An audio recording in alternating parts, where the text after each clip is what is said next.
o'tirib olib, ichkariga kirib, mana og'izchalarni ochib, hamma narsani tarib tashlab yonidan lablarni ko'ryapsizlarmi? Ko'zlarni ochib, mana bizaga nimalardir deb gapirib turibdi oyijonsiga.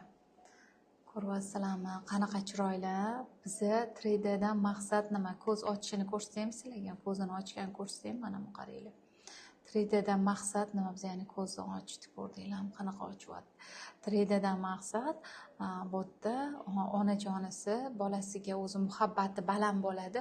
Yana ham muhabbat balandlashtiradi, tarixga muhrlab qo'yamiz.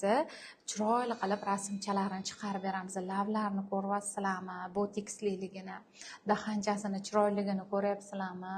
Bu dadasini qizi ekan-da, adasini qizi ekan, ko'ryapsizlarmi chiroyligini? Hammaga shunaqa bolachalar nasib qilsin 2026-yil.